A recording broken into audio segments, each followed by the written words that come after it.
Welcome back to the Mina Show featuring Lenny, the only NFL podcast where one of the hosts wants to rip the laces out of Chris Shula. That's Lenny. I'm Mina Kimes. We're going to talk about Chris Shula today because we got a massive Thursday night game. Going to break down all of the games. We're going to preview and pick them. We being myself, and I'm joined today by Aaron Schatz of FTN Fantasy. Aaron, thanks for coming back.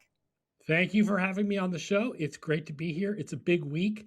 16 games to prepare for. I'm not used to preparing notes on 16 games, but I've got them all. And some big games this week. Yeah, so for those who don't know, we talk about every game. Some of them we talk about at more length than others. Some of them, just one of us picks the key. I actually had a lot of trouble narrowing it down to a few. There's a couple that only one of us is doing that I feel like are pretty significant. But we are both going to talk about Thursday Night Football. It is massive. It is. I don't feel like it's overhyping it to say this is kind of like the game of the season. It's appropriate to have me here because for folks who don't know, I'm the DVOA guy. That's my stat.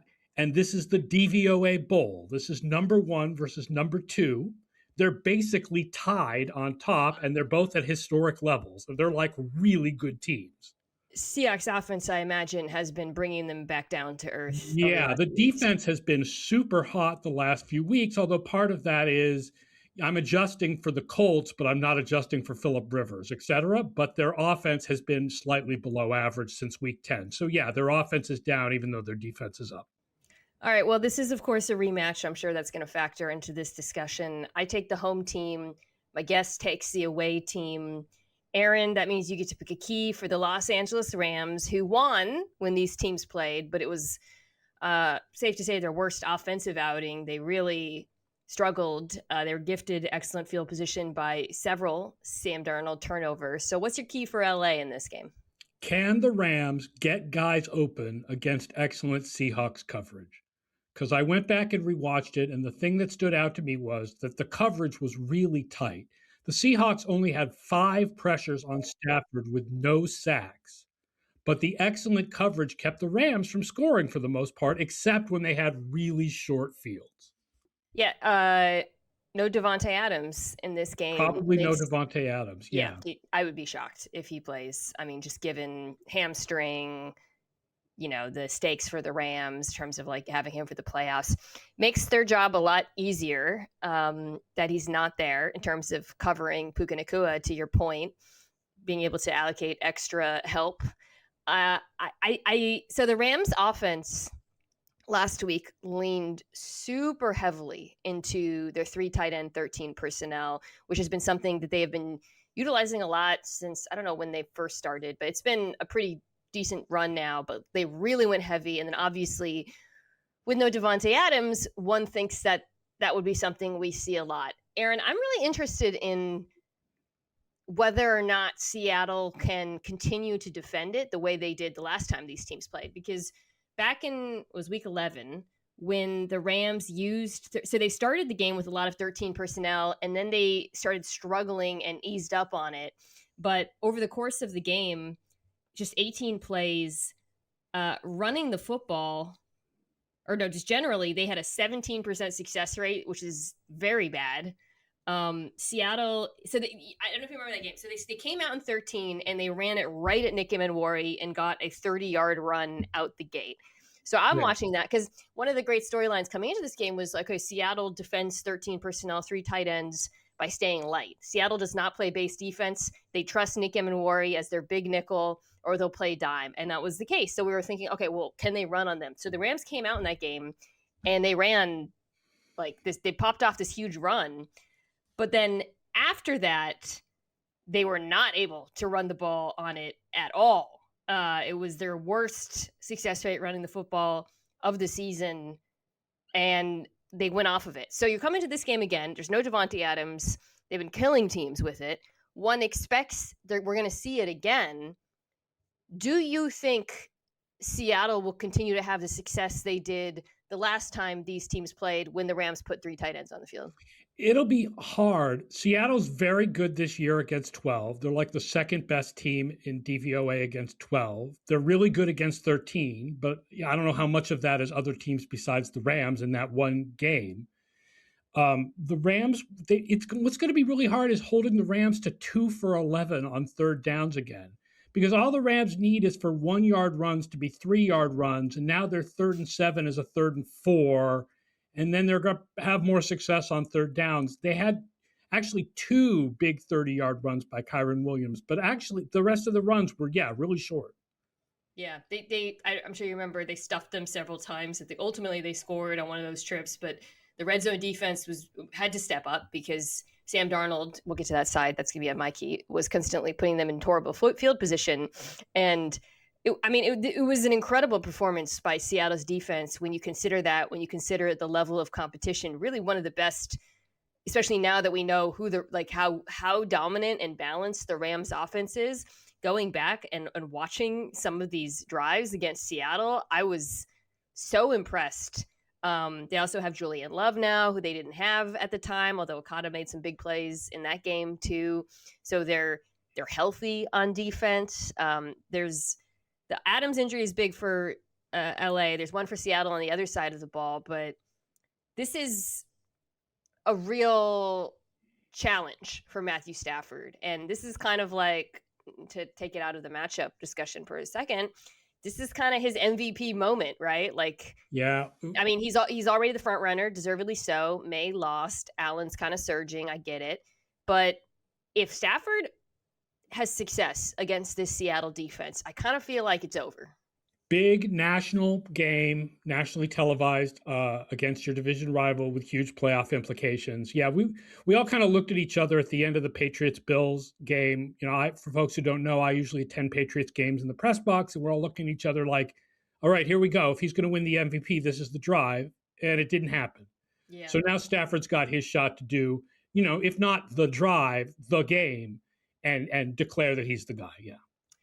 So my key is on the other side of the ball. So let's talk about this. The Rams game against Seattle in week 11 was sort of the beginning of a really rough stretch for the Seahawks offense. Sam Darnold, before that week, he was an MVP candidate. Like, people were talking, he was statistically dominant in just about in weeks 1 through 10. I was looking at this. He was first in average depth of target on 10-yard throws. He was first in completion percentage over expected, first in on-target rate, all of that.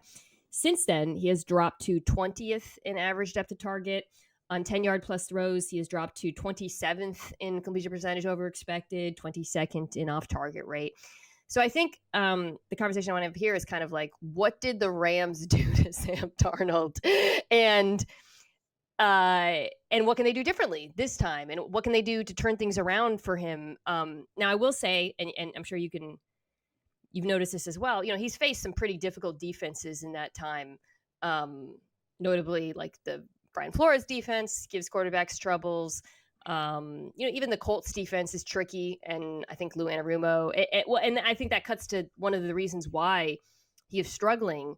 So since that game, from weeks 1 through 10 versus 11 through now, he is facing double the level of coverage disguise that he did. He went from facing it like 16% of the time to 33% of the time, and he has statistically really struggled against it. So that's one thing. Defenses are changing the picture on him, getting him to hold on to the football. I thought against the Rams, there was a very concerted effort by Chris Shula to get pressure on the interior and also to confuse him with simulated pressures and the like. And I think that's something you've also seen as well with defenses. He's being blitzed a lot. He's facing a lot of pressure up the middle, and he seems, I would say, uncertain at the moment. Like, there's like a lack of confidence throwing downfield. It shows up in moments. He hit Shaheed on the game-winning drive. He will hit JSN for a couple big plays, but it's not as consistent as it was early in the season. I mean, FTN, the charting counted 14 pressures in that game, including on 3 of his interceptions.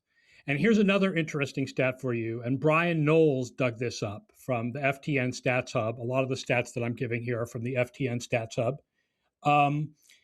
Darnold, in the first part of the season through week 10, we track when you throw to a receiver who's open versus covered, more closely covered. The first half of the season through week 10, 6.5 yards per attempt. Since week 11, 3.9 yards per attempt, ahead of Mariota and 2 Cleveland quarterbacks. So he's not finding, when guys are covered, he's not threading it in there the way he was in the first half of the season. And my guess is that the pressure and the confusing coverages has a lot to do with that. I think also just like fear of turning it over again after that game, right? Yeah. Like, because he was so clearly responsible for the loss, especially given how well the defense played. And, sometimes I feel like we saw this when clear with Russell Wilson at points too. It's like, okay, you're in with an elite defense. Just don't screw it up, man. Don't screw it up. The problem is they need him to throw downfield and be aggressive because they can't consistently run the football, right? And this was I suspect in this Rams game, they're going to face Chris Shula is going to dare them to run the ball. It's what defensive coordinators are starting to do. After the first 10 weeks of the season, defenses were like biting to stop the run. They were playing base defense against their heavy personnel. Now defenses have wised up. They're like, why would we sell out to stop a bad run game? Obviously, it would be helpful if they could figure that out in this one, but there's nothing we've seen thoroughly, that suggests it's a good Rams run defense too, that they would have success. Yeah. One thing I do think, Aaron, that I do think I'd like to see from Sam, and going back and watching some of the plays that he has success on against the Rams, I would put him on the move, because those Rams pressures, they ran so many like games oriented towards getting rushers on the inside that they left the edges kind of soft a lot of the time. So I think Darnold, and he hit a few bootlegs for easy gains in that game, I would really put him on the move and move the pocket a lot to punish the Rams for the way they're rushing the quarterback. The other thing I was going to mention is Braden Fisk has a hamstring injury. So I think he may end up questionable. I think he was limited participation in practice, but obviously that's an important part of Rams, both pass and run front. Yeah. But it's so much of it is on Darnold, because you want to be like, all they have is JSN. But first of all, they've been successful with all they have is JSN. And second of all, they have Shaheed now. So they have more than JSN now. And a lot of it is the picks. And, those of us in the analytical world can talk about, interceptions have a little bit of randomness to them, but you don't want to say that to a player. The player's like, I threw the picks, man. Like, yeah. I cost the team. I gave the short fields. They scored easy touchdowns because I threw 4 picks. So I think the pressure's going to get. I think they're going to pressure him. It's a good pressure defense. I think the pressure's going to get to him, and it's going to be difficult. Yeah, potentially no Charles Cross, their left tackle, and ultimately, it's really hard for me to pick Seattle if Cross doesn't play. I'm going to take the Rams here. I think that the Seattle defense is completely capable, especially Devontae Adams helps, of replicating a similar performance. But man, if Charles Cross isn't in there, that's the Seahawks left tackle, given what we've been talking about with Darnold's struggles against pressure, thinking about Jared Verse lined up against their back, I just don't like that, given everything we've been discussing with regards to Sam. Yeah, I'll mention one other thing in Seattle's favor, which is there is a big special teams discrepancy in this game. Seattle is number 2. The Rams are number 25. And I don't think that they trust Mevis to make long kicks. Now, that's good because that makes you go for it more often on 4th and short when you could kick a 56 or 57-yard field goal. But it's bad if you get to the end of the game and you need to kick a 56 or 57-yard field goal. That being said, I'm with you. As much as the Seattle defense has been on a ridiculous heater the last few weeks, the offense has declined as much as the defense has improved. I think the offensive decline feels more real because the first half of the season, we were all waiting for Darnold to be Darnold. And it sort of has happened the last few weeks. And so I think the Rams are the stronger team, and I would favor them, and I would pick them here. Just double checking that. Yeah. Charles Cross didn't practice. Their backup swing tackle is Josh Jones. Charles Cross didn't practice on Tuesday. So Thursday, short week, not looking good. We shall see. All right. Let's keep moving. Saturday games. They always sneak up on you. Here they are. I've got Eagles Commanders. So the Commanders shut Jaden Daniels down for the season, mercifully. Actually ran the ball pretty well on New York. And that's something I think if you're looking for a formula for the game to be close, it would be similarly. You can kind of run on Philadelphia. But I'm looking at the other side of the ball. Because it took me a second to get to the Eagles game against Vegas, which it's Vegas, yes. But they're kind of trying some stuff. And that's kind of something I want to see in this one against a horrendous Commanders run. Truly horrendous. The Commanders defense, are they dead last in DVOA? They must be. If not, No. You keep talking about this on the show, and I keep feeling a little they're bit so like bad. Kanye West. Like I want to come in and be like, I'm gonna let you finish. But the Bengals have one of the worst defenses of all time. Like the Cowboys defense is bad, and the Jets defense is bad, and the Commanders defense is bad. But the Bengals defense is so bad. All right. I believe you, but when I watch them, I am just shocked by how bad they're. Since week 6, they're 30th. Okay. Well, so back to the Eagles, though, the things they did last week. So 64% of Saquon's runs were under center. It was a lot of counter, which is, again, there's a lot of 13 personnel, actually, for them with the 3 tight ends, Latu being the 3rd tight end in addition to Goddard and Calcaterra. The Hurts zone reads continue to look bad, but they had him run a couple draws out of empty, and then those were very effective. So, again, I'm not saying that the Eagles offense is like back and I'm not fully confident, but I do think Kevin Patullo deserves some credit for trying to change things up a little bit to make this run game more effective. And oh, by the way, Lane Johnson is back at practice, which is massive for like the Lane Johnson on-off splits are kind of legendary. Yeah, and when he went down and I posted it, people were like, well, some of those were without AJ Brown and Devontae. Well, guess what? AJ Brown and Devontae played in the games that we didn't see him this year. And boy, did he make a case for his importance to this offense. So I don't know if he plays this week, but that's going to be huge for them down the stretch.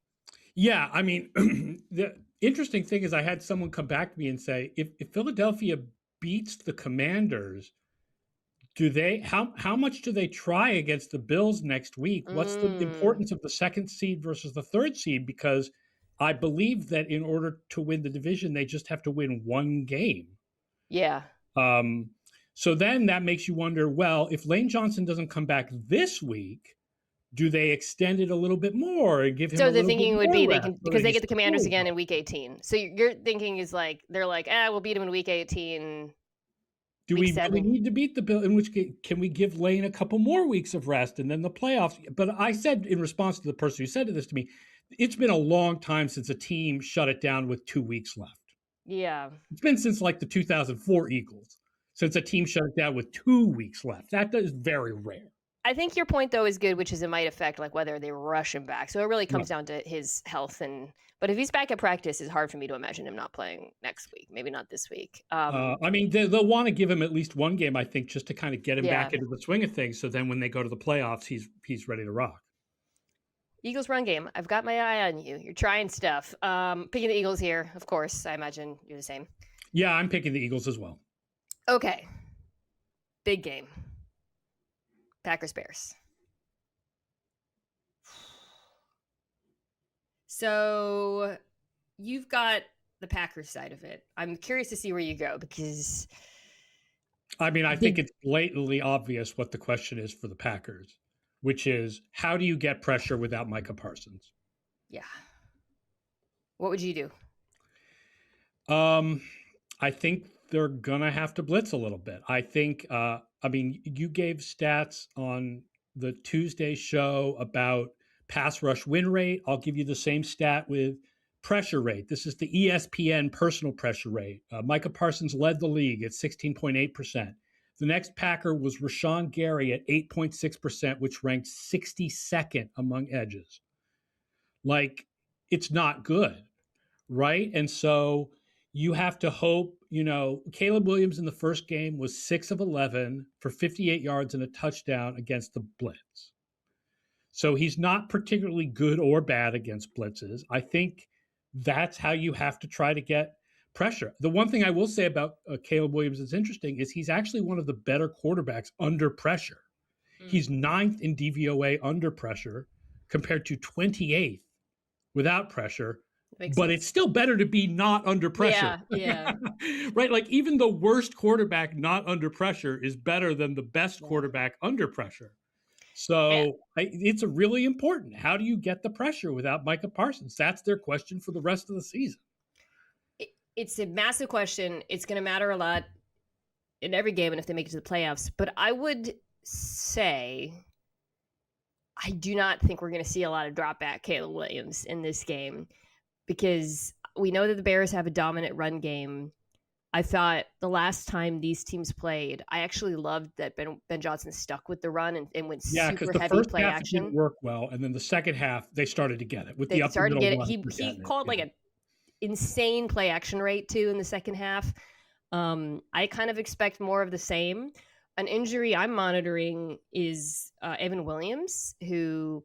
So I just checked, and the Packers have not ruled out Christian Watson. I'll talk about their side of the ball. Zach Thompson or Evan Williams. I think Christian Watson. Well, Zach Tom. When he went down, it was massive for Green Bay. Love was under siege, right? That's the Packers starting tackle. So that's a big deal. But to go back to the Packers defense, Evan Williams is, I think, one of the best run defending safeties in the NFL. This Bears offense is not only extremely efficient on the ground, they have more explosive runs than, including Williams, by the way, than any offense in football.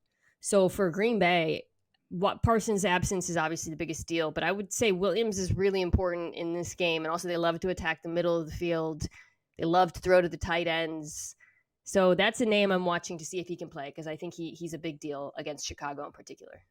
I believe the Packers have good numbers against tight ends this year. So at least that's a good thing for them if you're going up against Loveland and Kmet.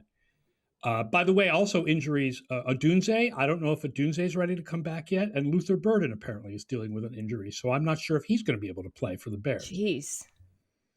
Yeah, they're going to run the hell out of football. There's going to be a lot of running, yeah. Learn to say Manan guy.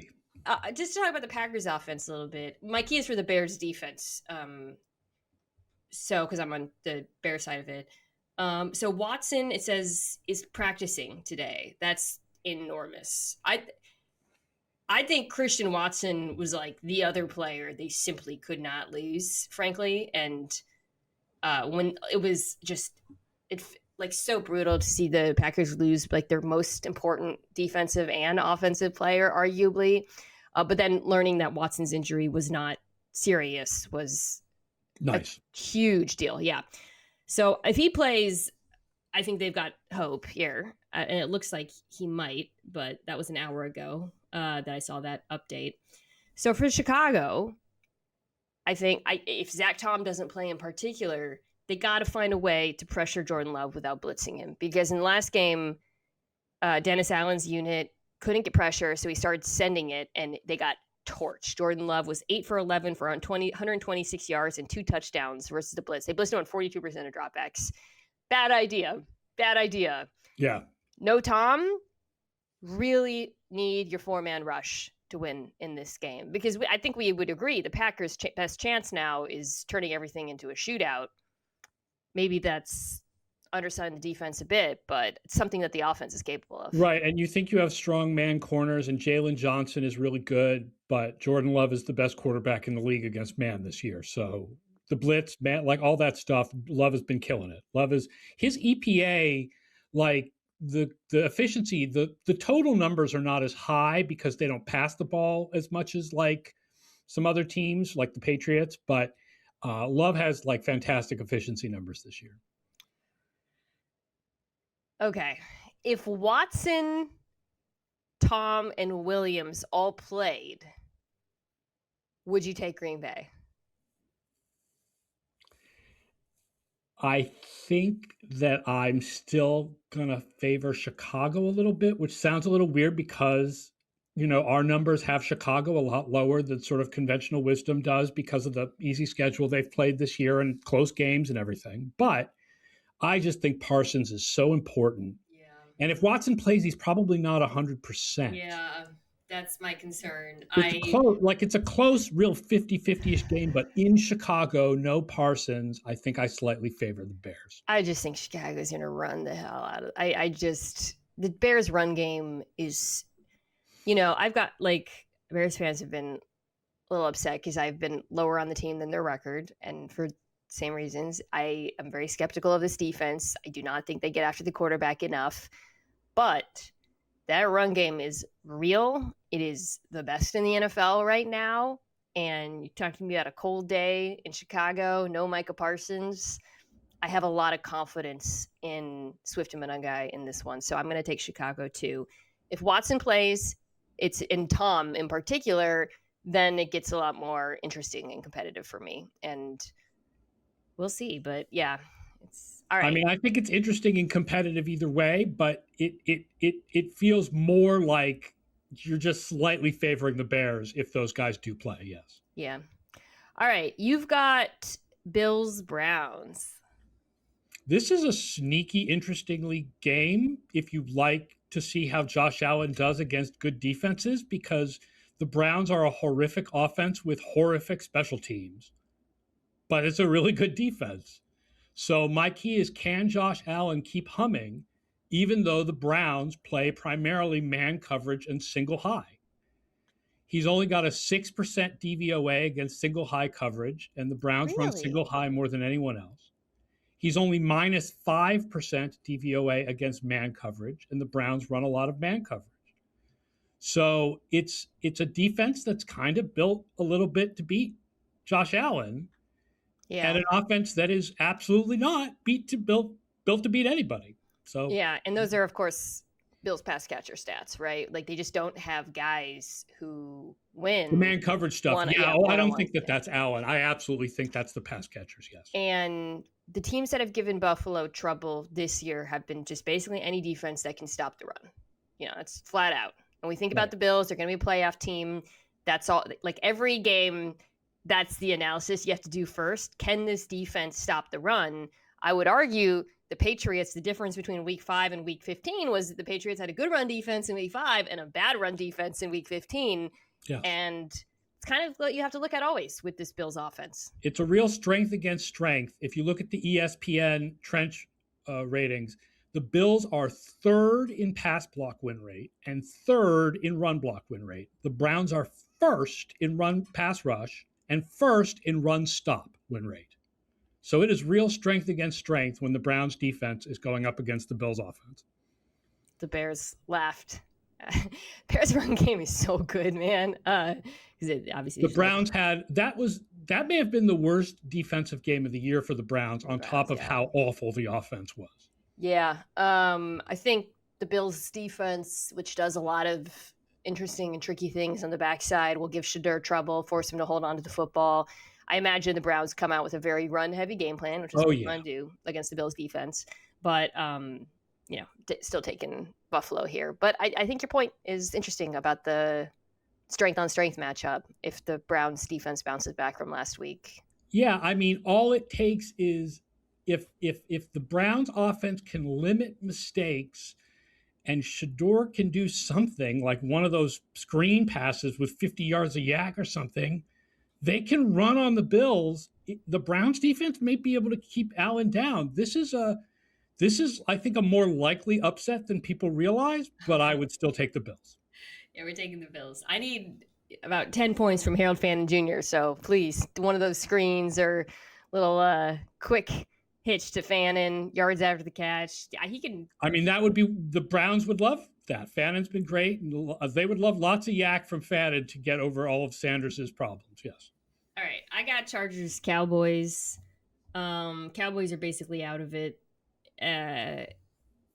Still challenging in terms of that offense. That's the side of the ball I'm interested in, because Chargers defense, it's funny because they started off hot and then they kind of fell off a little bit, and now they're back on top. They're back to being a top unit.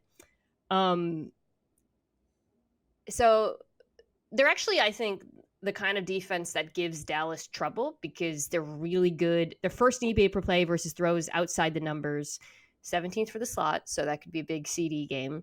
But they're really good at keeping things in front of them. They're really good at limiting explosives. They're really good at tackling. They're really well coached. So, challenging for everyone. But the thing that I wanted to highlight, Aaron, was the pass rush. So the Gilman Owe trade, one of the more fascinating player-for-player trades. Also, the rare NFL trade that seems to have made both teams better. Talked about it a lot with the Ravens and how that's allowed them to weaponize Kyle Hamilton, and how they have Darius Washington back, which is cool too. Ravens, just 4 safeties. Let's go. But the Chargers pass rush since the Owe trade has been third in pressure rate league wide. Jesse Minter doesn't want to blitz very much, but now he has depth. Also, sometimes when he's on the field, they'll move Tuli Pelotu inside, which is with Khalil Mack on the opposite side. And Owe's been like way better these last few weeks than he was in Baltimore. So, I think Dallas passing attack's very good. I would probably run the ball a decent amount if I'm Dallas, but just the Chargers team's going to be in the playoffs, and don't sleep on this pass rush because it's kind of come alive. Yeah, run the ball. Chargers are 5th in DVOA against the pass, 21st against the run. So I do think you want to use a good amount of running in this game. And when you flip it around, it's interesting. The Cowboys are surprisingly 12th in pass rush win rate. And of course, the Chargers have no tackles. Yeah. They're dead last in pass blocking. They should run the ball too. Yeah. Quinnen Williams is in concussion protocol. Yeah. So I don't know whether he's going to be able to play in this. Yeah, I think the Cowboys defense has been really exposed because they came out after that the trade and they beat up on a obviously dismal Raiders team, but since then they look like they did before. I mean, Williams is a great player. He just doesn't cover up for so many of the holes at the second and third level of this defense that obviously need to be addressed somehow this offseason. Taking the Chargers here, I think that the defense will do enough.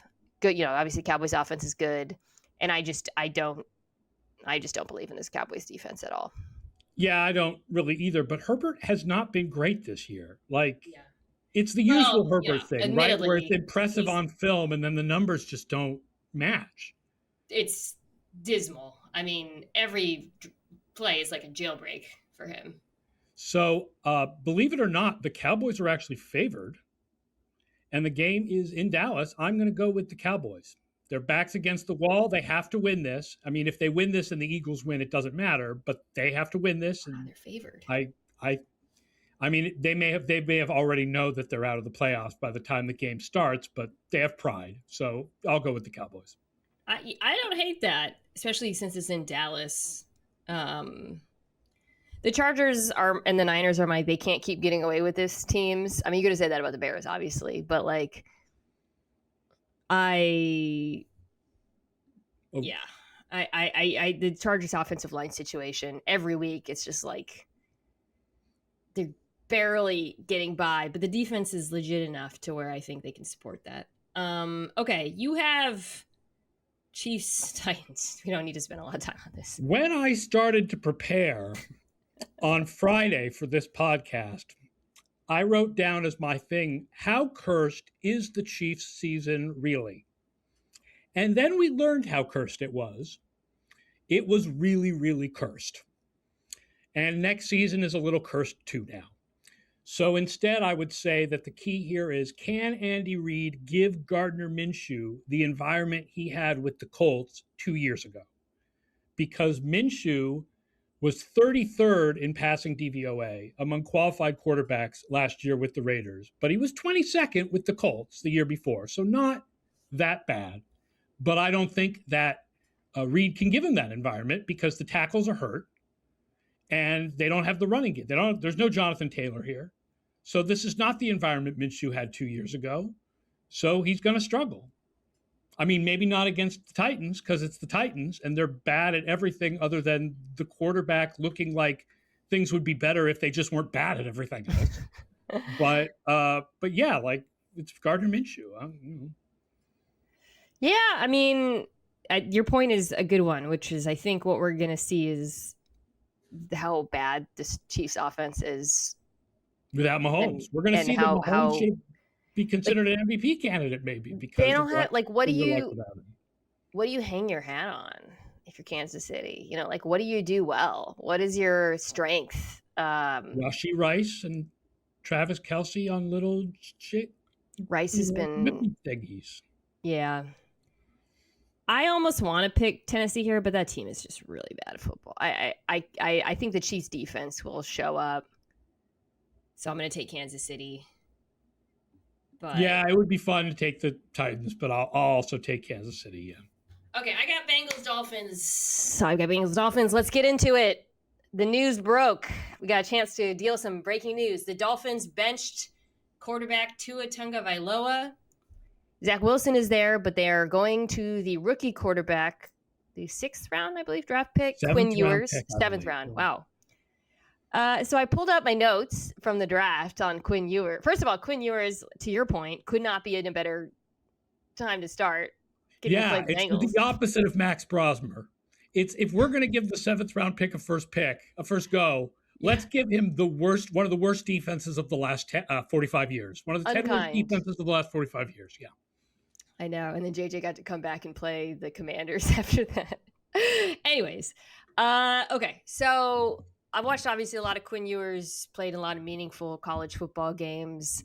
A player who was at one point thought to be a 1st round draft pick and then fell after his final college season. I will say went later than I would have. I thought he would go earlier than 7 because he is talented. He has a good live arm. He can make a lot of difficult throws off platform. He brings athleticism to the table. The problem with him and why ultimately he fell was he turns the ball over in the mental side of the court, like just bad decision making, fleeing the pocket at times, turn the ball over, etc. This all makes him kind of interesting, right? Because you're going against a bad Bengals defense. The thought is they're going to go all the stuff that Miami Dolphins doing the run game that we praised before they got, just whomped by the Steelers. All that stuff should work on Cincinnati. I kept looking for that stuff against the Steelers, by the way. They started. Like, where are the really cool runs, man? Where's Daniel Brunskill as a fullback? Where's play? This stuff? And then they stopped. Yeah. It was a weird game. Things kind of got out of hand. But in any case, so I think that's what Aaron, what makes this interesting for viewers is he shouldn't have to do much, is what I'm saying. So the Cincinnati, I imagine they're going to play the run very heavily. So Ewers is going to have open receivers, open opportunities. Can he make just like a few key throws in this game without turning the football over? He doesn't have to be special, I think, to look competent. I'm Darren Waller, and I approve this message. I mean, what is the rookie quarterback's best friend, man? It's the tight end. And what is everybody's best friend against the Bengals this year? It is the tight end. Yeah. If you've got Waller in your fantasy playoffs, you're in a good place. Darren Waller's been kind of good. I mean, he also better than I expected him to be. Sure, better than I expected. He's also just. I mean, how many times did you see him post up in the end zone and Tua just throws it up? Like there's. I think a simplicity to what Ewers has to do this week. I am not going to pick them. I'm going to pick Cincinnati because Joe Burrow is also playing in this football game. As sad as he is, I think his pride will not allow him to lose. Dolphins' pass defense is bad. Their run defense is much better than their pass defense this year. But I am interested in the Mike McDaniel piece of this because I think there's an opportunity here for him to like kind of prove something, make a point.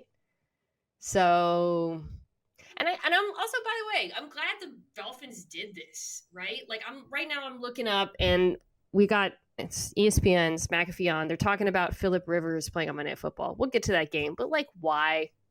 What are we doing, right? Indianapolis, like, what is the point of this? Like, Cincinnati understands, or probably Miami understands who they are, where they are at this point in the season. Why not? Let's see what he's got. To me, it's just, at least they're doing the right thing. I mean, I understand the point of Phillip Rivers. They're trying to make the playoffs. They think he's going to help them. We can disagree about that, but that is what they think. So at least you know kind of what they're trying to do. And I agree with you. The Dolphins, they're out of it now. Give the 7th round pick a couple of it had become clear that they were going to have to make some big decisions about Tua in the offseason. So give the 7th round pick 3 games and let's see what he can do. And what would not have made sense to me is if they pulled Tua for Zach Wilson. Yeah. That would have made no sense. Like what's this the point? Makes sense. Yeah, I think that's a good point. And there are teams that wouldn't have done this, though, to be honest. I think we'll get to the Colts. like he might be awful. Totally. I'm not a Quinn Ewers person. I'm just like, so you got the Bengals, the Bucs, and the Pats. So it gets a little bit harder after this, but let's see. All Not right. that much harder. Those are not great defenses, the Bucs and the Pats. So yeah, we'll get to the Bucs after the break. See what he can do. I was going to take the Dolphins because the temperature will be higher than 40 degrees, but I do think that Ewers is probably not good, and so I will take the Bengals. Jets Saints is you. Yeah. Can the Jets slow down Tyler Shuck with man coverage? Tyler Shuck minus 25% DVOA versus man coverage. And the Jets use a lot of man coverage. They are also the worst defense in the league when using man coverage. Let's play name the cornerbacks for the New York Jets. Brandon Stevens, who everyone felt like what was that signing? And then 5th round pick from last year, Quantez Stickers, and undrafted rookie nickelback Jordan Clark. Jordan Clark, my guy. You know, that's Ryan's son. You knew that, right? Oh, I did not know that. Yeah, he got a chance, I think, like 2 weeks ago, because they've been so injured, and he got to play. So, anyway, sorry to. Well, I hope that I hope he does well. But they're up against it. It's fair to say. Not like Shuck is great. I know you're one of the Shuck boys, but not like he's great. And he has problems with man, but the Jets have problems in man, and they play a lot of it. So that'll be interesting.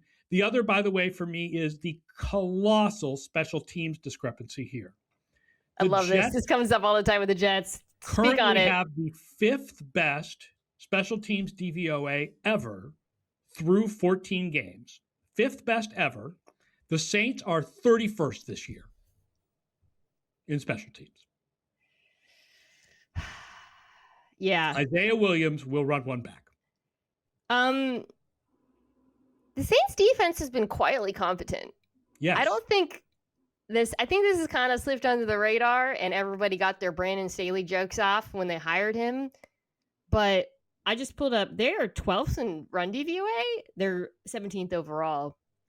And when I watch them, they don't give up that many big plays. Like it's a very Staley-esque defense. They want to keep things in front of them and kind of make you drive the length of the field. But like, this is not a star-studded unit. Young players are playing reasonably well. The pass rushers look better. Chase Young's kind of been getting so. The Jets, you and I are talking about like the Saints, some of the worst defenses in football. They're really not like in a different tier from them. And yeah, they're very average. It's a very average defense. Yep. That's a pretty big leap compared to last year. So credit considering to the players that they had when you looked at the personnel and you looked at the age of some of their personnel, it's a surprise. Yeah, some young guys, some later round draft picks playing pretty well. So as the resident Shuck boy, if they play man coverage, my guy's gonna run all over them. He is a good athlete, and he has been shown a willingness and ability to use his legs. The man stone numbers are through the air are, I think, interesting and speak to some of the outside of Chris Olave, who you're really nervous about with this. I kind of like Vele on the Saints. That's his name, right? Yes, Devon Vele used to be on the Broncos, right? He's kind of nice. He's kind of a good player. He was reasonable for the Broncos last year too. He had good. Yeah. I'm taking the Saints here. I think the defense has been average, and the Shuck stuff too. I mean, I'll address this more obviously around draft time, but I think for the Saints, especially seeing the way things are shaking out with their quarterback draft, it's good to me that they can potentially sit the next year out and focus on building out the rest of the team, because it's kind of like a multi-year project for them. I think he has one more year of bad cap. One more year of bad cap, and then for 2027, they have a lot of cap space. They just have to make it through one more year of this. Mickey Loomis is like, is that a dare? I'm going to go sign an extremely expensive. It is not a dare. He should not listen to me. I'm not daring you to screw it up. Please don't screw it up.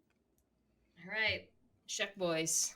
I would want to take the Jets because of the special teams. It would be fun, but I don't think Isaiah Williams can overcome the fact that Brady Cook is not good and the Saints defense is not bad. So I'll go with the Saints. Yeah, Jets defense against the Jaguars was a bloodbath. So, oh, by the way, the Saints, please, if you're watching that, holy smokes, they could not defend play action. The linebackers were biting so hard on the Jags play action passes in that game. So I would try to borrow from that a bit if I was Kellen Moore. All right, let's take a quick break, come back, and we will get to a very meaningful NFC South showdown. All right, we're back. The NFC South, Aaron. Somebody's got to win it. That somebody probably is going to be whoever wins this game. They play each other twice, and the Bucs actually. Okay, you know what? Let me go over the scenarios. You're right. It might not. This game might not matter. I did look this up because I felt like I should be informed. So these teams are playing in Week 16, and they're playing again. I hate it when this happens. By the way, too close. I don't like that. I like it when the divisional matchups are more spread out. So if one team wins them both, they're in. So if Carolina wins both of these games, they're in. If they finish with the same record overall, the Bucs win the division after the various tiebreakers. If the Bucs lose this one, then Week 18 becomes a win and get in. If the Panthers lose both, the Bucs are in. And I'll point out also next week, the Bucs play Miami and the Panthers play Seattle. Oof. So there's a good chance that even if the Panthers win this game, they will go into the final week tied, because there's a good chance that the Bucs will win and the Panthers will lose. So more likely than not, the Panthers have to sweep the Bucs to win the NFC. Yes, the Panthers probably have to sweep the Bucs in order to win the division. If the Bucs lose, so the long tee out over, the Panthers probably have to sweep. If the Bucs lose one of these, they're probably fine as long as they win the other. They just can't lose both. Is kind of the. I believe that even if they lose in Week 17, but it helps that they're probably more likely to win in Week 17 too. So against Miami, yeah. All right, so huge game for both teams, but especially for Carolina is kind of the takeaway here. I'm on the Panthers, so I'll start here. I saw. Oh God, I wish I wrote this down. I think I don't want to. I hope I'm not saying this right, but I think the Panthers I saw somewhere have won every game they've been an underdog in, or covered rather, and not covered every game they've been favored in, which completely checks out. I have been very public with my stance that picking Panthers games in the Lord's Year 2025 is like kicking yourself in the nether region. Like, it is just pointless. It is a pointless exercise that nobody should engage in. That said, we are here to do that. This team is completely inconsistent week to week. They're completely unpredictable. I wrote, can the Panthers exploit an increasingly leaky Bucs pass defense that has really struggled? You obviously saw Kirk Cousins tore him up. One thing that I think is going to be massive is I suspect that Todd Bowles is going to blitz the hell out of Bryce Young. The Bucs already blitz a decent amount, but he'll do so in part because Bryce Young has really struggled against the blitz this year. 30th in EPA per play, 29th yards per attempt, 30th in QBR. Now, that said, in his last two games, he's been better against the blitz, including against the Rams, which is one of the aforementioned what the hell is going on games. He was 5 or 6 for 93 yards and 2 touchdowns when blitzed. So, for the Panthers, for Bryce Young, to me, that's ultimately like what this is going to come down to, because the Bucs have a better run defense and pass defense. If Todd Bowles sends pressure, can Bryce Young find answers the way he has the last 2 weeks? I mean, my key for the Bucs is basically the same as your key for the Panthers. I wrote down, can the Bucs figure out what ails their defense in the last few weeks? They were 7th in DVOA through week 9, 24th since week 10. They have declined equally against the pass and the run. Pass rush win rate before their bye week, 44.5%, 4th. Since their bye week, 32.9%, 21st. And here's a remarkable stat. Yards allowed when they pressure the quarterback before their bye week, 2.3 yards per attempt.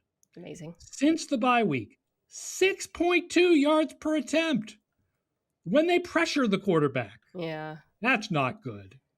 And some of that was missing Jamel Dean for a couple of games, but their defense has to figure out the coverage has been a problem. even though Jamel's been fantastic this year. And now Zion McCollum is out. Yeah, so the Falcons went pretty mercilessly after Kendall Vildor, Yeah. who came in for him. The linebackers we've talked about this year have been extremely gettable through the air. So there are many places you can attack in this Bucs pass defense. So yeah, let's see it for Bryce Young. I mean, I will say a quick note on the Bucs offense. I mean, you saw what an impact Mike Evans returning had. Holy smokes, against the Falcons. Baker struggled with pressure in that game, and he threw a bad interception. I think that the Falcons pass rush is much better than Carolina, so I wouldn't be surprised. And this is why ultimately I'm picking the Bucs. If in this week the Bucs offense finally looks complete, because they showed signs of it last week, and I feel like this game gives them an opportunity to like put it all together now that they're healthy again. And here's an Evans stat. One of the things that I do at FTN is I track defense against different types of receivers, right? Number one, number two. Mm-hmm. It's not always because of a specific corner. They don't really use J.C. Horn to travel with the number one wide receiver. So this is schematic. The Panthers are 30th against wide receiver ones. They give up 76 yards a game. And first against wide receiver two, they give up 30 yards a game. Wide receiver one, I'm going to assume, is Mike Evans. And Mike Evans is back and he is healthy. It's a good point. I'm glad you made the point about like it's not necessarily about the cornerback because the teams approach it so differently. Because I use that stat, the defense versus receivers, a lot, which is great. It's on FTN Fantasy. It's a really good. By the way, if you guys, for fantasy purposes, tremendous value to see like how teams are defending tight ends, passes to running backs, things like that. Wide receiver one, though, to your point, is a little bit cloudier from a defense perspective. Sometimes you look at it and you're like, I know why that's that way. It's a pass return stat. For example, the Eagles are great against number ones and terrible against number twos. You know why that is. Yeah, but from an offense perspective, it is very useful to when you got a receiver like Mike Evans, who's very clearly the one. So you're on Tampa as well? Sorry. Golly, the Panthers' pass offense has been much better in recent weeks. Everything else for the Panthers has declined, but Bryce Young has been much better in recent weeks. Also, there's so many interesting stats about this game. The Bucs have injuries. Tyke Smith is questionable. I guess I'm on the Bucs, but with the game in Carolina, it wouldn't be surprised me if the Panthers win this one and then the Bucs win Week 18. Right? They each win at home. I can see that. Which is, the Bucs, which is good for the Bucs. All the Bucs need to do is split these two games. Well, per what I said earlier, the Bucs are favored by 3. So Carolina apparently. Yeah. Yep. Yeah. I just don't know. All right. We're the same way. Me and Mike Tanier on our podcast are the same way with the Falcons. We never bet Falcons games, but this year it is the Panthers. The Panthers make no sense. The Panthers are the annual makes no sense team. JJ gets another soft spot here. Gets to go up against the Giants. This is your game. Are you interested in him or the other side? I said, what will the Brian Flores blitzes do to Jackson Dart? Dart, 8% DVOA against the blitz, which is 12th in the league. And the Vikings, last year, they were not really that good when they blitzed, even though they blitz all the time. And this year, they're 11th when they blitz. Again, they blitz more than any other team, but they're not spectacular when they blitz. So it's interesting to see what happens when they blitz Dart, because they're the Vikings. And you know they're going to blitz Dart. And will he run? Because he's Dart. And will he get hurt running? Because he's Dart. So I think that's where the interest is. Where are you? So I know I've been kind of joking about it, but, JJ has played better against admittedly very bad competition. But set that aside. When you watch, he looks more decisive, more confident, holding on to the football a little bit less. Making, I would say you see the arm strength. The throw to Naylor rolling to his left was like probably the best throw I've seen from him maybe this season. The touchdown against Dallas. And then there are other throws where you see the lack of touch and sort of, he still doesn't know how to quite take the RPMs. He had a long one last week that looked good until you realized it was kind of hanging and it wasn't really the best throw. It was mostly the throw to Hawkinson. Is that the one you're talking about? Yeah. It may have been a different one, but I think people will know which one I'm thinking of. So generally, this is a guy who statistically got off to one of the worst starts ever, but seems to be turning things around a little bit. I don't know how much we're going to learn per se against the Giants, who have an abysmal defense. But what do you make of him at this point? Because, the Vikings are going to have to make some choices as well this offseason. Until 2 weeks ago, my feeling about J.J. McCarthy is that I think that I am second to nobody in my insistence that we do not judge players based solely on their rookie year, especially half a rookie year. But I do not remember a first-round pick at quarterback where the numbers and the film watchers were both in such agreement that a dude had no shot. Like when guys have had bad rookie years who were high picks with really bad stats, usually the film people were like, yeah, but look what they say about Cam Ward this year. Yeah, but look at everybody around him. Look at what he's dealing with. Look at where the natural talents are. And usually, a lot of times, they were right. Those guys like Jared Goff got a coach, got better receivers, things improved. I couldn't remember one where the film watchers were like, yeah, this guy has no chance. And then the last 2 weeks happened, and he seems to kind of be getting, and I'm almost like to the point where if I was a Vikings fan, I'd be a little afraid that this is a mirage and that now they're not going to find someone else for next year. And it turns out this is a mirage the last 2 weeks. So I think that I'm still in the camp that they need to go some other direction with the quarterback position next year, even though I usually say don't judge guys based on half a rookie year. You have the Lions and the Packers to close the season. Those teams will be playing for something. So real opportunity for him, I think, to just continue to show. If he looks like the last couple games for the next three, you probably have to go into next year with him as your starter, but you should at least go out and try to find some kind of Jacoby Brissett to. Yeah, they definitely need a better backup situation for sure. I'm talking about Brissett and Cousins actually, because they're playing against each other as in their market. But yeah, I think it's encouraging. I think, for me, let me pull this up against Dallas. Less so than, I know I mentioned the touch and whatnot, but I think, pull it up. His time to throw under 3 seconds is the one I'm going to continue watching. It's never going to be fast, but if he can stay under 3 seconds the rest of the season, I think that would be really encouraging to see. In this particular game against the Giants, they should be able to run on them. I mean, the Giants' run defense is absolutely worst in the league. Yep, brutal. I'm going to take Minnesota here. How about you? I will also take Minnesota. Yes, but it's close. It is in New York. It's close. Jags Broncos. Great game. Yes, and I'd like to thank the Fox stations in New England, which will be showing this one at 4 instead of showing a game at 1. Which is good. Blessed. I'm going to talk about Denver. Talked about Bo Nix earlier in the week and his big day. I wrote, can the Denver Broncos defense get Trevor on his back? So Trevor Lawrence is on an absolute heater. He has been unbelievable.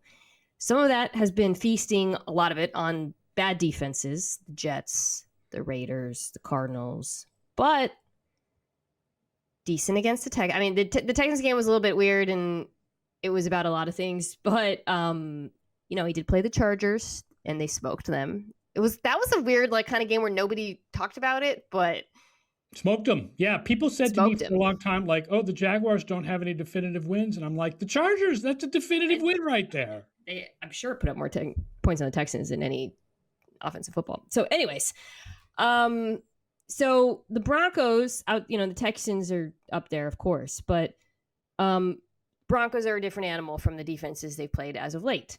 Since week 9, which is kind of when this heater has started, despite having the Texans in the mix, Trevor Lawrence has faced the 5th lowest pressure rate in football. Some of that is him playing fast. Their use of play action has helped, which they used, just devastated the Jets. But, the offensive line has been better. A lot of it is about the defenses. So if I'm Denver, I'm looking at this hot Jags offense. And in my mind, this is, and the Denver defense is amazing against play action. They're like second best in the NFL. We know leads the league in sacks. Can you put pressure on Trevor in a way that he has not been dealing with as of late? It's interesting because my key for the Jaguars is, can the Jaguars run the ball to slow down the Denver pressure? Yeah. Because Lawrence has been on a heater. The running game has not. Their run offense, DVOA, has gone from 5th in the first 9 games to 26th since week 10. But the Broncos' run defense has also been struggling over the last few weeks. They're only 23rd in run defense since week 10. So the Jaguars may have a chance to run the ball here, although no Bashal Tutin. Quietly, losing Tutin hurts. The run game in Jacksonville is like the one thing that's kind of holding me back right now. The defense is fine. They've been getting after. The defense is good. Would you say they're good? I know it's kind of crazy, right? Because the personnel, you don't look at that personnel and go, this is good. But the actual performance has been good. They get pressure a lot of different ways. Josh Hines-Allen is very good. They also use a lot of simulated pressures, blitzes. I think for Bo Nix, it's an interesting test because, going into the Packers game, we talked about how much he was so much better against man than zone. And the Packers were like the specific kind of defense that's given him trouble. And he was amazing, of course. Yeah. So the Jags play zone at the 6th highest rate in football. They're going to try to get him to hold on to the ball. Coverage rotation, simulated pressures. So I think it's kind of like another test for Bo Nix. Was last week just like a crazy, I wouldn't say aberration because it's not like he's been bad, but can you do it again against a defense that also is a little bit tricky to solve? I'll point out, by the way, the Jaguars' defensive weakness is 3rd and 4th downs. They're 24th on 3rd and 4th downs, and the Broncos' offense is 8th. So even if they don't get a lot of yards on 1st and 2nd, you can't necessarily count them out. I'm going to take Denver. I'm so tempted to pick. The Jags offense has been such a joy to watch over the last few weeks, but I just feel like, I'm not saying it's a mirage. I really don't think so. I just think that pressure is going to affect Lawrence. We might see a couple of bad decisions that we haven't. I mean, he is throwing downfield and over the middle of the field with such confidence right now, which is great. But the Broncos are the kind of team that can actually punish that. I will point out Lawrence, since week 10, while he's been on this heater, is 7th in DVOA under pressure. But it's still a lot better to not be under pressure than to be under pressure. So with this game in Denver, I will also go Broncos, but I think it's pretty close. It would not be a shock to me if the Jaguars win this. I'm a Jags believer. I would say I picked them to win the division before the season. Really? And I did not think it would be like this. I thought the Texans were going to decline, and I never saw the Colts first half coming. And I thought the Jaguars were going to win their division at like 9-8. And that's not what has happened at all. I wish the Jags were playing the Texans at the end of the year because I genuinely don't know who I would pick. I was thinking, because I'm so high on the Texans right now, and I think that defense sets such a bar for a floor, pardon me, for them. But I kind of like the Jags offense. CJ Stroud's playing. They're really, really closely matched at the moment. The AFC is very up in the air. I don't see the Chargers doing it, and I don't see the AFC North champion doing it. But the other 5 teams, I think any one of them can win the AFC. That's a good way to put it. I really believe either the Jags or the Texans could play in the AFC Championship. No question. Yeah. Okay. I've got Falcons, Cardinals. The game itself is not interesting. But I wanted to use this to pose a question for you, which is, if you were a team that needed a quarterback, and just like a bridge quarterback, obviously, would you rather have Jacoby Brissett at $12 million or Kirk Cousins at $25 million next year? I think I would rather have Brissett if I knew that it was just a bridge, because you're building for the future anyway. And because I'm not in the locker rooms, but all indications are that Brissett takes we drafted a guy in the third round and we might need to play him in the last 5 weeks of the season better than Kirk Cousins does. It's these the NFL backup quarterback commercials, which are by far the best commercials on TV right now. Kirk Cousins is not doing one of those. I was just about to say, I cannot imagine. I actually don't think Jacoby would either. I mean, I think he didn't he? No, I don't. Did he? Maybe I missed it. Tax one, the one about taxes, I think is Jacoby. Oh, was that earlier? Okay. Yeah. The best one is Teddy Bridgewater, obviously. Agreed. You can't fix him or whatever. The Tyler Huntley one where he gives the kid the talk is pretty good too. They're all great. Anyway, sorry to go on a tangent. Yeah, so I was looking at their stats, and they're pretty comparable. Kirk Cousins is now, since week 11. Jacoby, I went back to week 6. Jacoby is actually third in completion percentage over expected, but they're almost identical in EPA and QBR. And yeah, I think the Kirk Cousins conversation is going to be interesting this offseason because for a team to trade for him, first of all, Atlanta's going to have to make a decision. What do they think of him and his play and Penix and his injury? But also for a team that wants to trade for Kirk Cousins, they're going to have to, it's going to be a negotiation. There's going to have to probably be some restructuring. Atlanta's going to have to eat some of it. So I think these final Cousins games are worth watching for that reason, because if he were to play like he did against Tampa, which I understand Tampa is like his reverse kryptonite, some team is going to want Kirk Cousins. I'm just telling you right now, you might not be happy about it, but if he plays the way he did, and there was another game where he was good, somebody's going to want Kirk Cousins. I know, and I mean he's reasonable, but it's if you're going to spend a year running in place, I'd rather spend $12 million than $25 to do it. I think I'm going to take Arizona. Arizona's lost 6 straight games. This feels like a random Jacoby Brissett heater game to me. Cardinals are 25th in run defense and 31st against tight ends.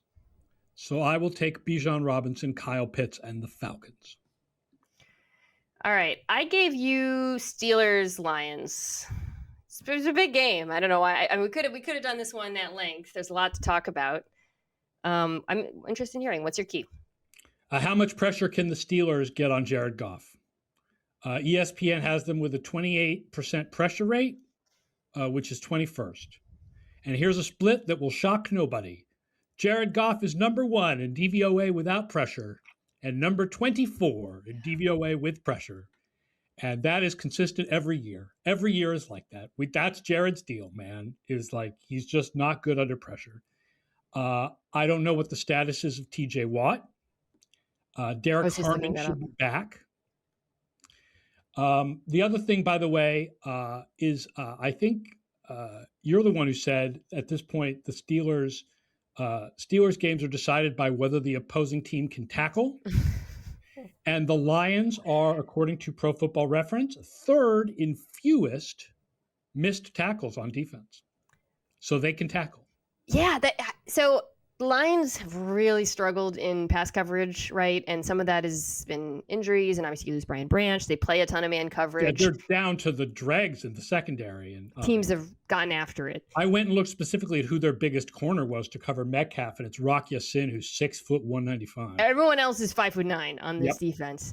So I really think they can be good on the ground. They can get limited yards after the catch. To your point, I think my question is just can they team up to stop DK Metcalf? Maybe all 3 of them need to get on each other's shoulders or something. But I do think this style of defense actually does work against Pittsburgh. And then on the other side of the ball, they should be able to run on them, man. Dominique and I talked about this on Monday, and I had to eat some crow because I thought Miami would be able to run on Pittsburgh.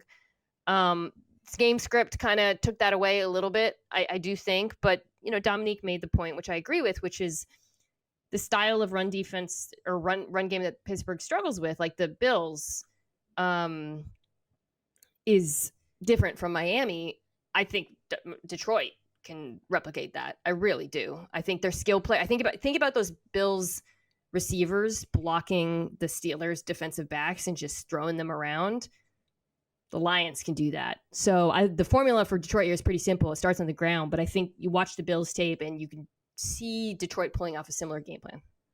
Yeah, I'm with you. Absolutely. And the passing game should be good for the Lions as well. Goff loves his middle throws. Steelers are 18th against throws up the middle. I would definitely go Lions. And it's in Detroit. So, which means not only Detroit has home field, but also it's indoors. So no worries about Jared Goff in the outdoors or anything like that. I'm going the Lions.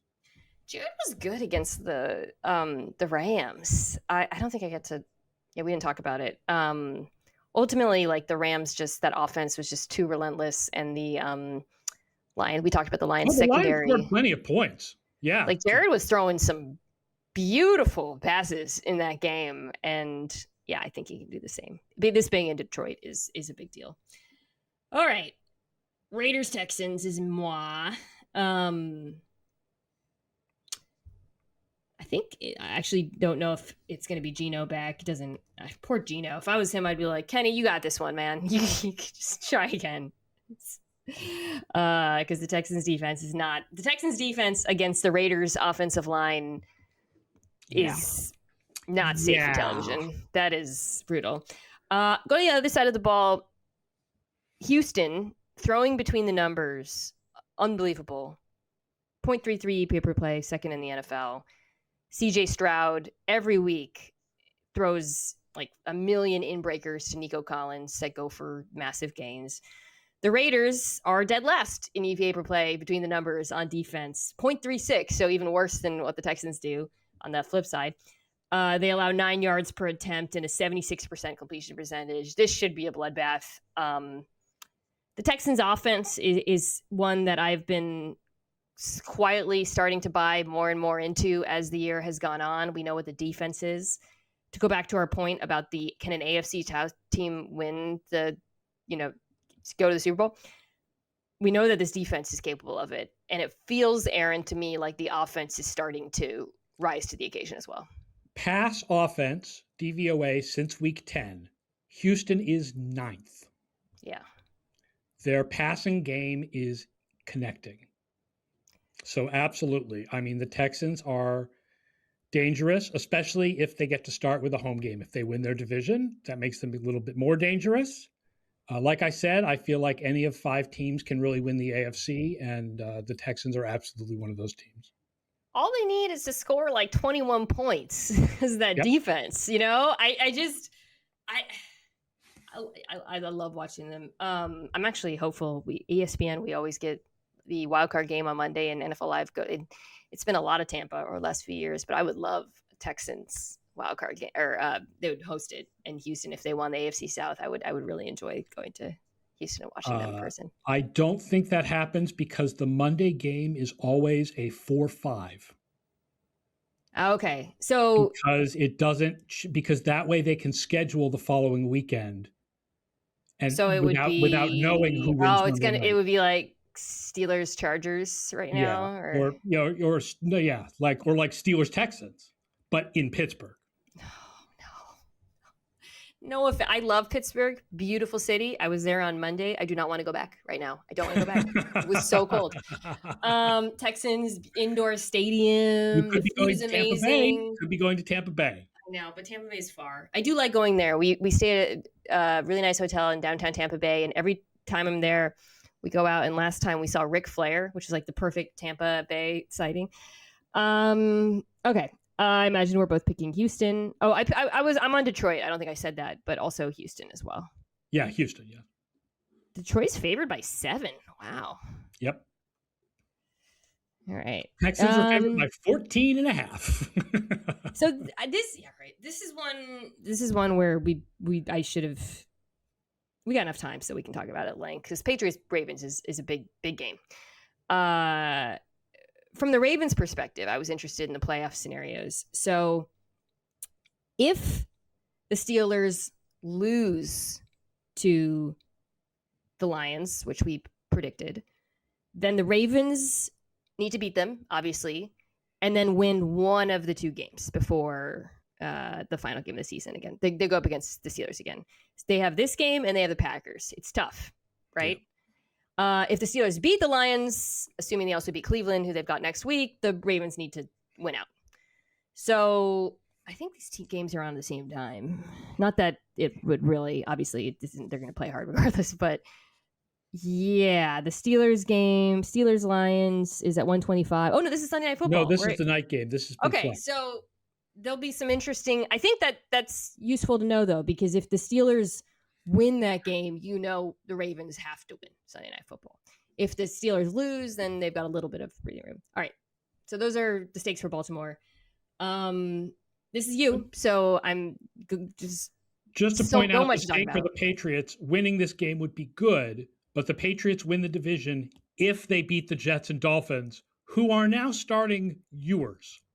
Yeah. So the Patriots are feeling pretty good about their last. Stakes are a little lower for New England. I wrote, can the Ravens pressure Drake May without blitzing?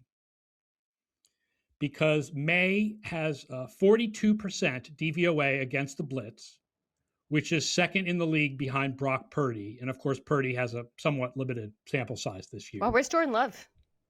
Like third or something. Okay. The Patriots are 28th in pressure rate, and the Ravens are 26th. But the Ravens, according to ESPN charting, have a 42% pressure rate with a blitz, which is 12th, and a 21% pressure rate without a blitz, which is 30th. So they really need to blitz to get pressure, but if you blitz Drake May, he kills you. It's a great stat. My biggest takeaway from watching the Ravens against the Bengals was I thought the defensive line looked the best it has all year. A trade that I completely overlooked, Draymond Jones. When the trade deadline happened, I was like, whatever, know. He was awesome against the Bengals. I mean, Bengals offensive line is not good. I get it. Travis Jones, who they just paid, is very, very good at getting after the quarterback. Tavius Robinson had a big day. A couple of those guys are going to have to step up. Your point is really good. I feel like I kind of think they can. I don't know. Because the Ravens can't, I don't know. Drake May's been so good. I mean, there is still no Will Campbell, right? So the Patriots are very weak at left tackle with Verdarian Lowe, but they've overcome that the last couple weeks. On the flip side, sorry. Yeah, and if May has time, he is the best quarterback in the league this year on deep passes. Baltimore ranks 20th on passes of 16 or more air yards. So, I would say, though, that's probably gotten better. Since the Gilman. And, I mentioned Ardarius Washington's back. It's kind of fun. I didn't realize he had returned. How many weeks has he been back for? Just got back. I thought he was out for the whole season. Although they lost Buchanan. Teddy Buchanan, the linebacker, is done now with a torn ACL. He's replaced by Trenton Simpson, who was originally the guy who was supposed to take that role, and then Buchanan outplayed him, and now Simpson's in that role because of Buchanan's injury. So on the flip side, I kind of alluded to this. The Patriots' run defense has really fallen off a cliff. Yes. A lot of that has to do with losing Milton Williams. Robert Spillane didn't play in the game against Buffalo. Yeah, he was injured last week, and Buffalo was just ran right up the middle with no Williams and no Spillane. They ran right up the middle, and I don't know what Spillane's current health is for this week. That one took me by surprise. I saw him. I was like, where's Spillane? And I was like, what? I picked Buffalo, but anyways. The Ravens' run game is not Buffalo's, but it did look better against the Bengals. Lamar didn't have to do a lot last week. He threw it downfield, but one thing that caught my eye was I thought he looked the most comfortable he has moving. Every week, he looks more and more comfortable as a scrambler. He had a couple of first downs this last week where you saw him move in a way just he is not. I think that's meaningful against New England. I think that they're probably going to play a decent amount of man coverage here. New England, by the way, this is an interesting to our point. They're much better against. They're it's not a good pass defense. No. They're 32nd against wide receiver ones, which is not really something Baltimore. I guess Zay Flowers is their wide receiver one. Right. Actually, Bateman, if you look at when teams use their number one corner on a wide receiver, like a Pat Surtain, they usually have that guy on Bateman, not on Flowers. Interesting. That makes sense because he's like the X, I Yeah. guess. So, my feeling is got to be a big Lamar day. Got to run the football well. They're mixing it up between Henry and Mitchell. And I think the tight ends the Patriots safeties are a vulnerability to my eye in coverage. So yeah, I think you're just, last week was encouraging against one of the worst defense in the NFL, but I don't want to overplay it. I think this Patriots defense, despite their struggles, is better than certainly better than Cincinnati, and I'm going to take New England here. I just think Drake May bounces back from last week. He wasn't even bad to me, but I think he bounces back, and I'm still not a believer in this Ravens offense. I'm going to say, first of all, just to let folks know, I've heard about the Patriots schedule a lot. By DVOA, it's going to end up being the third easiest schedule of the last 45 years. That being said, the other two teams with easier schedules made it to the Super Bowl, the 99 Rams and the 91 Bills. So that doesn't mean you count them out of the playoffs. The thing where the schedule really affects is pass defense. That's the place where I think the Patriots have looked a lot better than they really are because of the quarterbacks that they've faced. And now they faced Allen, and now they're facing Lamar Jackson. And these are better quarterbacks, even if Jackson is still hurt a little bit and the receivers maybe aren't that as good as they used to be. I still feel like these are better quarterbacks. I've said for a lot of the season, people were like, when's the game where the Patriots are finally going to really lose one? And I always kind of thought it was the Ravens. And now I think it's a lot closer than that because of the matchups and because of the pressure thing. I'm still going to go with the Ravens in Baltimore, but I think it's pretty close 50-50 on this one. The Ravens are favored, but it's 3, so it's basically a pick 'em to your point. Yeah, I think with Baltimore, it's just been hard to get a feel for them because we know what Lamar Jackson is capable of, and it feels like at any given week he's capable of it right now, but it's what he is capable of, and so you just keep poking him with a stick, waiting for it to happen. And you saw glimpses this last week, and so against, again, terrible defense. So, but it's like, okay, well, if he continues to move in that direction and he's actually moving well, yeah, I think he can have success against this Patriots. I think amidst all the Patriots discourse, I guess, I have felt the same kind of the whole time, which is I'm absolutely a believer in Drake May. I am very skeptical of this defense. Pass rush, not good enough as well. So, if Lamar's back, then Baltimore can absolutely win this game. I'm just going to stick with New England because of May and because we just need to see that consistency from the Ravens offense. May is the place where the schedule has affected them the least, by the way. Drake May really is this good. Like, that's not he's had an easy schedule, but not a tremendously easy schedule. So the pass defense is the place where the schedule has affected it the most.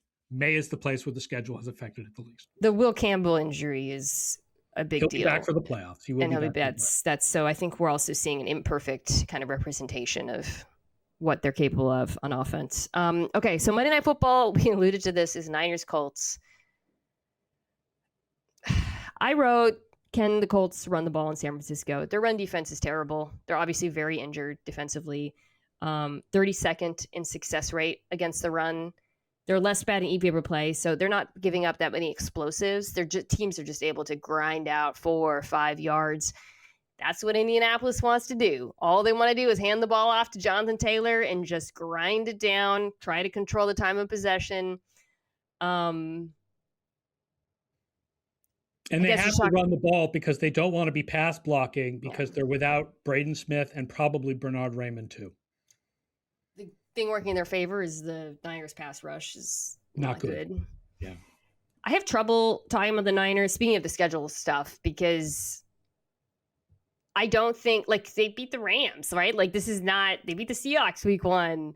And then when you watch the offense last week against Tennessee, I thought that Purdy looked comfortable. He was running around. He was making throws downfield. This is why they like Brock Purdy so much, why they paid him.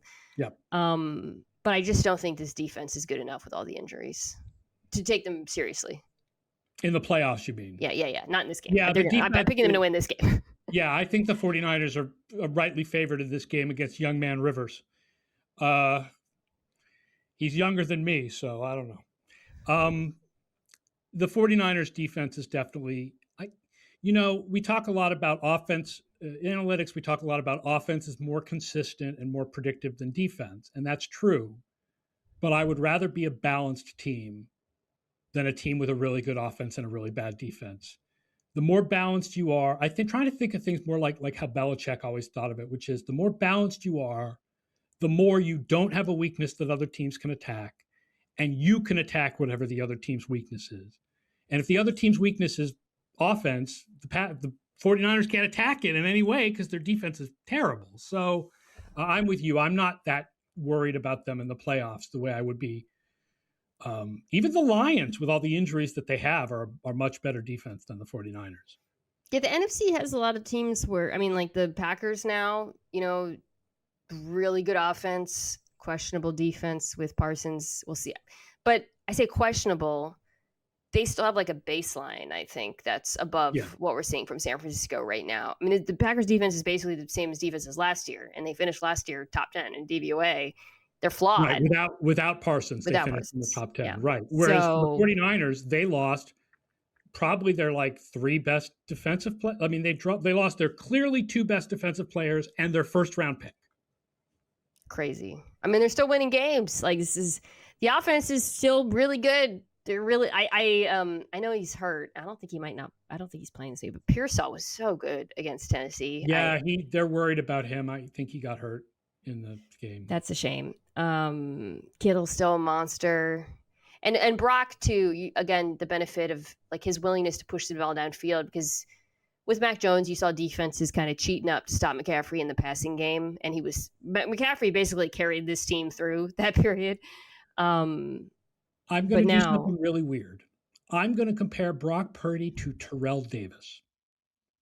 The Denver Broncos offensive line and system in the late 90s, early 2000s could make any running back into a star, but only Terrell Davis was special. And while he's not that special, the 49ers offense and scheme can turn any quarterback good, but Purdy is a level beyond those guys. Again, not quite as much as Davis, but in a similar fashion. No, I hear what you're saying. You've got Garoppolo and you've got Mac Jones, whatever.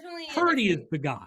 A different quarterback. I mean, he extends in a way that they don't. He throws downfield. I really like when he throws downfield, it's contrast to Tagovailoa, where you're like, you can't make that throw, right? Purdy, I feel like, has a pretty good sense of the throws he's capable of throwing downfield. So he's not. When he turns the ball over, it's different. It's I feel like usually over the middle of the field, but yeah, he adds an extra element to this offense that really allows them to use the whole field and make plays outside of just the structure of it, which is obviously very good. Yeah, I don't mean to be like a Debbie Downer with this defense, but I just can't imagine them stopping the likes of the Rams, I know there's a feeling this year that it's really anybody's ball game. My numbers are a little bit different than some of the other analytics out there. I really do have the Rams and Seahawks far ahead. And I really feel like in the NFC, it's really the Rams or Seahawks. Just to bring us full circle to the start of the show. The AFC feels like. The AFC has got a lot of good competitors. And in one game, anything can happen. So the AFC could easily win the Super Bowl. But I think it's going to be the Rams or Seahawks that they play when they get there. I'm going to power rank all the playoff teams after week 18, and I truly do not know how I'm going to rank. You don't think the Broncos are a cut above in the AFC? They're only a cut above, in my opinion, because they're going to get the number one seed. And therefore, they don't have any risk of losing in the first round because they don't play in the first round. I think if the Broncos offense keeps it up, I'll have a pretty strong bent towards them. And then they get home games. And they get home games in Denver and the cold and the altitude and everything. And so I think that gives them an advantage. But I think as far as the quality of the team, I don't think Denver is really that much ahead of Houston or Jacksonville. Buffalo. I think they're a little ahead of the Patriots once you look at the schedule the Patriots have played. I mean, I think the Broncos offense, until this last week, everybody had very reasonable questions. And yes, but that defense is really good. Defense is so good. Yeah. If the offense keeps it up, we continue seeing that type of play from Bo Nix, then I feel pretty comfortable putting them on top. But let's see it. Big game this weekend against Jacksonville. It's really interesting because you go to the playoffs in the AFC and you're like, okay, Drake May is still kind of in his first year of doing this awesomeness. Nix, people don't quite believe in. Lawrence, I don't think people quite believe in. Stroud, people don't believe in his blocking. So that leaves Josh Allen, but we'll see. A lot of pressure on Josh Allen. I know this is going to be It feels like this has to be the year because the Chiefs are out of it. So this is come on, this is your chance. When a team puts up 200 yards on the ground on them, I feel like, yeah. We don't know if that's going to happen. Honestly, there aren't that many good running teams in the AFC, so the Bills might not have to the deal with Jaguars that. are struggling to run. The Denver running game is not great. The Houston running game is not great. The New England running game is very imbalanced with the explosives from Travion. Pittsburgh, we saw. Yeah, I actually that's another reason why it might be the Bills' year, not just the quarterback issue, but the thing that their defense struggles the most with. Imagine that they reach the Super Bowl and it's the Seahawks. Yeah. And what's the Seahawks? Rams will run on them. Rams can run on them. Packers can run on them. There's a few teams in the NFC, but yeah, we shall see.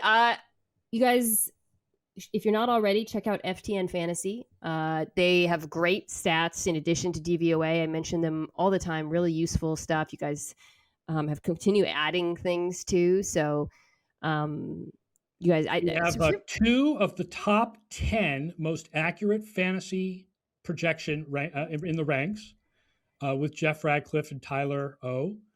And we are introducing NBA charting. We are going to be introducing a bunch of cool NBA stuff. Oh, awesome. So FTN has a lot of really interesting things coming. Annual subscription, totally worth it. Definitely recommend that. You guys can follow Aaron on social. What's your handle on Blue Sky? So on Blue Sky, I'm AaronSchatz.com. I did the validation thing or whatever it's called. And then on Twitter and Threads, I'm ASchatzNFL. SCHATZ is how you spell my last name. Check out this pod on YouTube, youtube.com/@MinaKimes. As I mentioned, I do my weekly power rankings on Instagram at Mina Kimes Show. Go follow that. We also post clips and tomfoolery over there.